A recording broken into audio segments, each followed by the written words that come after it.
Hey everybody, I want to do a quick overview of what I've discovered so far on the Sony A77 II.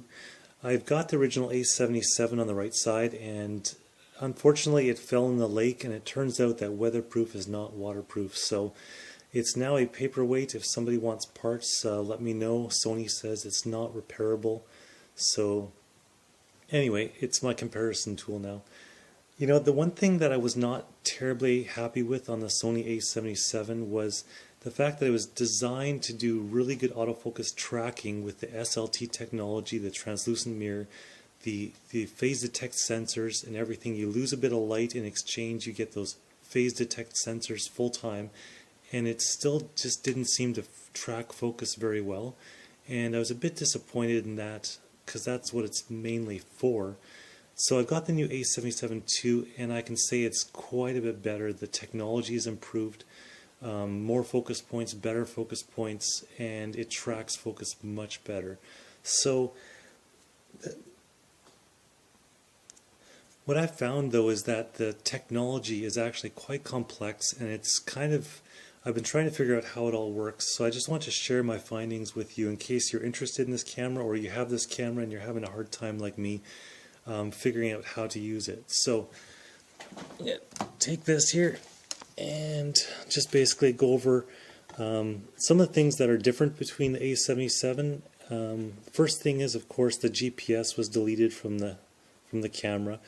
I used the GPS, but I didn't really use it to its full extent. I tagged my photos, but I didn't actually really upload my tagged photos to some map or anything like that. So I don't think I'm going to miss the GPS. Too bad they had to take it away, but that's, you know, whatever.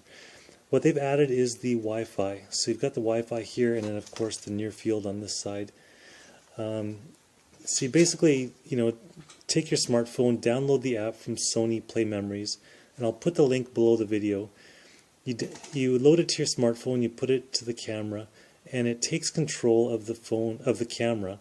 Now, I was actually really disappointed. The Wi-Fi control on this camera is actually really poor, and I'm hoping Sony does a firmware update to improve that, because right now it's not a control. It's a remote Wi-Fi viewer and a trigger. That's it. You can view what the camera sees on your smartphone. You can press the trigger. There's no other controls.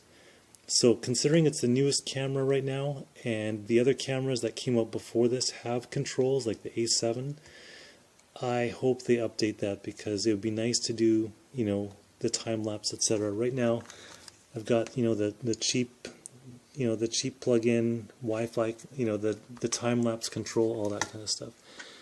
But anyway, so the other thing about the Wi-Fi is that you can, you know, it has access points. You can push to computer, push to smartphone. I tried it out, even though I've got, you know, ABGN Wi-Fi on my computer. The files on this camera are just simply huge, and pushing big files over Wi-Fi to your phone or your computer or over your network it's just really slow and time consuming. I find it way easier to just take the memory card out, stick it in your camera, transfer them that way. So I don't really have much use for the Wi-Fi yet, unless of course Sony comes out with some real apps for this camera.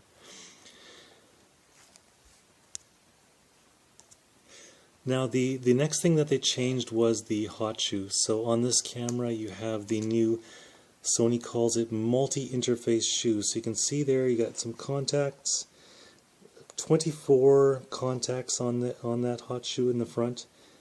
So you're future proof. I mean, they're coming out with all kinds of like microphones and stuff like that you can plug in here, and they connect directly. You don't have to plug them in the side.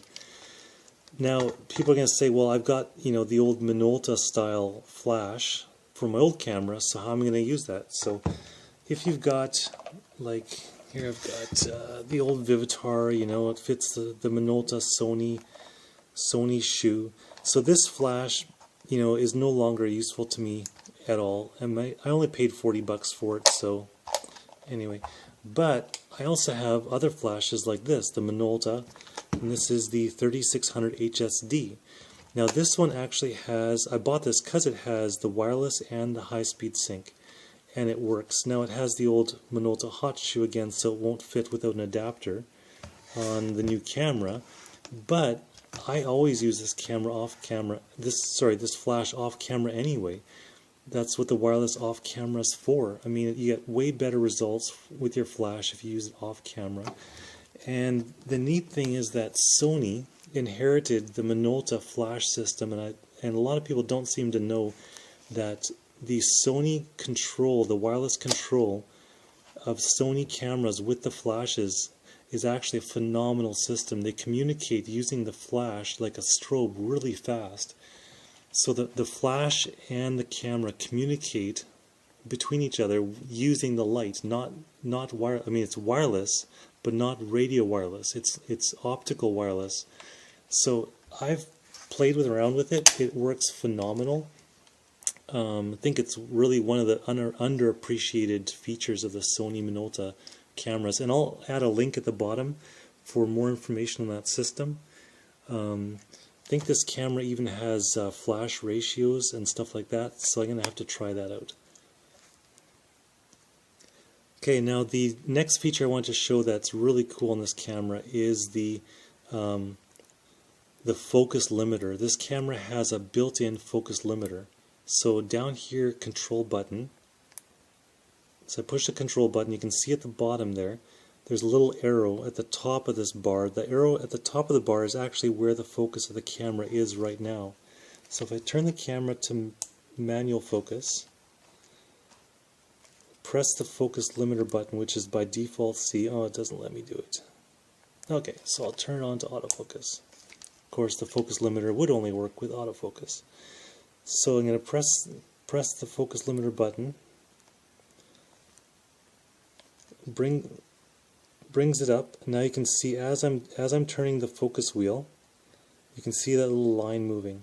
Now let's say I want to focus from whatever I'm focused on right here to right there, and I don't want the camera to hunt further than that. So with my mode dials, the front and back dials, I'm going to turn the back dial up, and then I'm going to turn the front dial down. So now it's limiting. I mean, manually I can push past, but now when I focus, the camera is going to be limited within that range.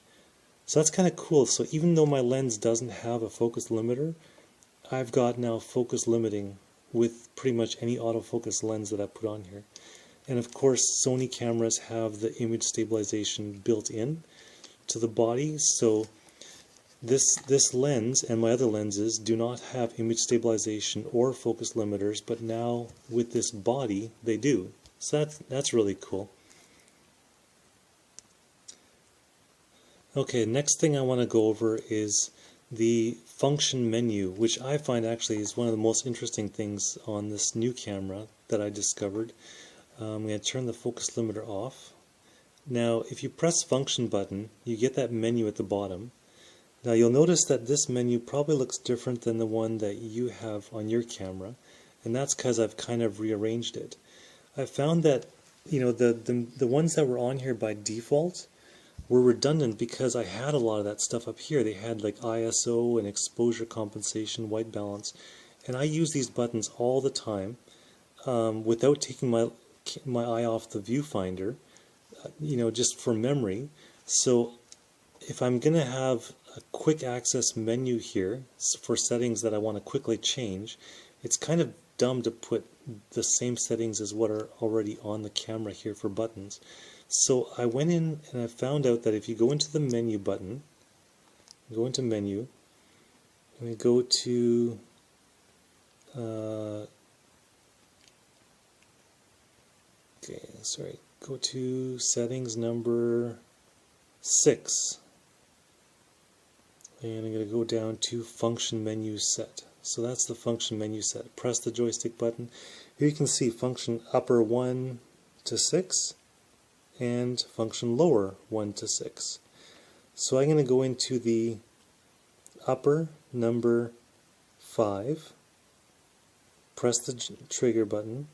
Right now it's got grid line. I'm going to change that to zebras. Press the joystick So now function upper 5 is zebras. If I shoot video and I want zebras quite often, and I don't want to go menu diving, I'm going to exit this. Now I'm going to go here, and right there, top function menu number 5 is zebras. And you can either press the joystick. This is kind of cool. You press the joystick and it brings it up on the side, and you can scroll through the options, right? And I'm going to turn it off. Press the joystick button. Or what you can do is press the function button, and now without using the joystick, use the scroll wheels. Okay, now I've got the front scroll wheel, and it cycles through. I don't know if you can see that. I'm going to go like that. So it cycles through the options for that feature. Press function again, go into it, and just the front scroll wheel. And I'm going to go off. Press function again. Now some of these menus actually have can go more than one menu deep. So I'm going to go to function. I'm going to go here to the focus area. Now using the front scroll wheel, it brings up the main autofocus area options. Now you can see this one here, right away another menu displayed below it. Now I'm going to use the back button to scroll through those options. So now I'm going to use the front wheel. That one has more, so now I'm going to use the back wheel. And then I press function again. So that's kind of neat. You can, take, without taking your finger off the wheels, you don't have to use the joystick to change your options. So that's kind of neat that they have different ways to change those functions. And like I said, there's different things in here that I use more often that are not available on the camera. Like quite often I want to change between shooting extra fine, or sometimes I want to shoot raw. So having that right there, click, change, without having to go through the menu to change it, I think is actually pretty handy. Okay, next feature I want to show is the actual autofocus features in the camera. Now, this is where it got really confusing for me, so I've kind of figured things out here. Now, if you go into the menu, you can see in the camera settings number 7, top row, it says Center Lock On AF, and it's off. Now that was confusing to me because if you go out of menu and you go to the function menu and go into the autofocus modes and go down, okay, so I'm going to go over and go right there. We've got Lock On AF Expand Flexible Spot. So it's also a Lock On AF feature in the function menu, in the autofocus through the function menu. So I was wondering what this was in the actual camera menu. So it turns out that it's probably just labeled wrong. So if you go into menu, the center Lock On AF, you can see now it's grayed out because I've got it turned on. In the AF menu is actually object tracking. So this should actually be called object tracking. I think it would make a lot more sense. So I'm going to go back into the camera the function autofocus. I'm going to go up just to AF as expand flexible spot, not the lock on. Go confirm. Now go into menu. Now it's available. So center lock on AF in the camera menu. Go joystick button. Turn it on. There you go. Tracks nearest subject to screen. Now if I press this again, I'm going to put this target onto something I want to track, like an object I want to track. Press the joystick button again. It picks the object, and now if I move the camera, it's going to use the sensor, readout, the image from the sensor to actually track the object. This has nothing to do with the focus points. See, it goes past the sensor, past the autofocus points. It even goes off the screen, come back, and it recognizes it. That was a bit slow, but sometimes it recognizes the object right away. Now if I half press the trigger button, it goes all over the place. I'm going to let go. Okay. See, I find it does that sometimes. So now if I move the camera, it's trying to track the object using the image data object tracking, and I let go and it's found it again.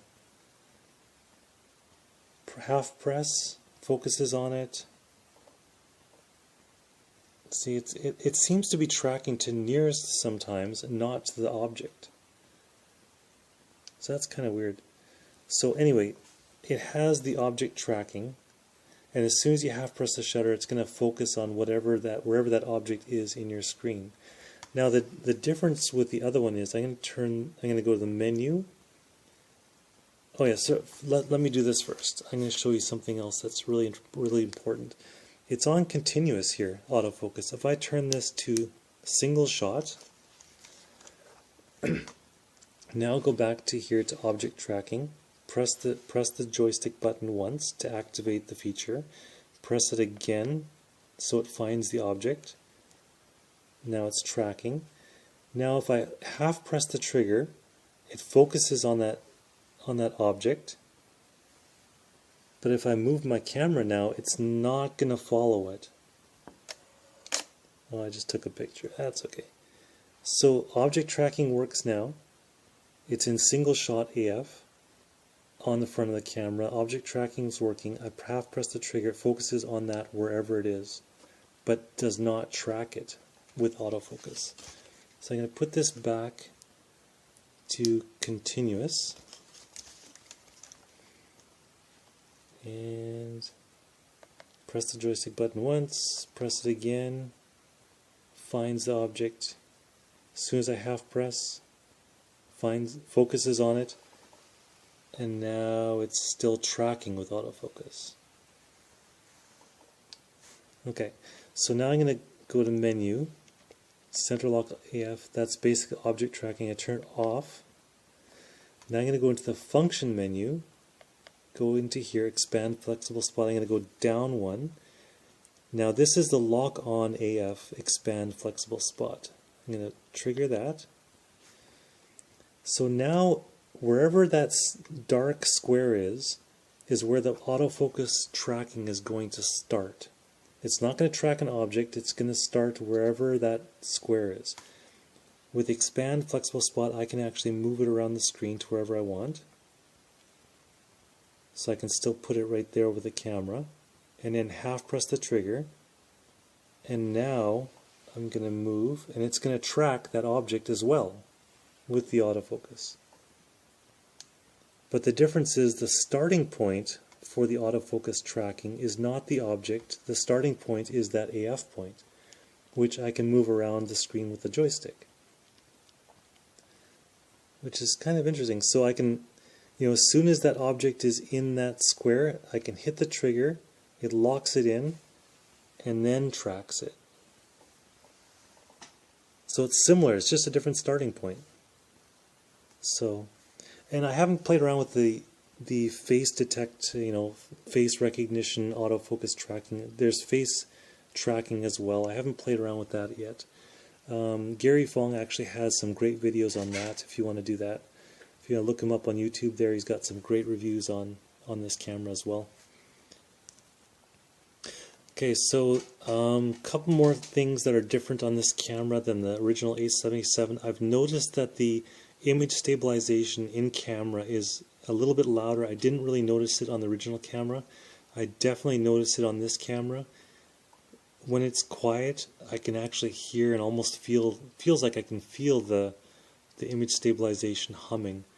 I don't know if I should be concerned about that. I think other people have mentioned that as well. And the thing that's also different is on the I'm going to go to, I call it the 12 frames per second mode, because on this dial it's got the 12 FPS. It shoots 12 frames per second. I think it's actually called Continuous Advanced Priority AE mode. So on the original A77, I don't think it did focus tracking, continuous autofocus in that mode. In this one, it actually does. and I played around with it. It seems to work very well. You just have to be able to control the camera to tell it what to track, and that's kind of what I'm still working on. Now what I really don't like, and I've mentioned this on different blogs as well, is that you go out and you buy yourself your 7200 millimeter lens, 2.8, and you wanted to shoot some sports and you want to get as much light as possible, and you want that 2.8 for the light. You also want as much light as possible for your autofocus to perform as good as possible. But now the camera is going to lock it down to f3.5 no matter what you do in this mode. So if you've got an f1.4 lens, this one isn't an autofocus lens, but if you've got an f1.4 lens and your autofocus points perform better with more light, it won't help because this camera locks it down to 3.5. Now obviously the camera and lens right now are at f2.8 because the maximum aperture on this lens is 2.8. So it's going to leave it open by default, but as soon as you start shooting those pictures, it's going to lock down to 3.5. And some people can say, well, there's not much difference between 2.8 and 3.5. However, this camera apparently has a center AF point, which is called a f2.8 center AF point. I'm not totally sure what that means, but I would assume that that center AF point features are disabled in this mode because you're not going to get f2.8 in the 12 frame per second mode.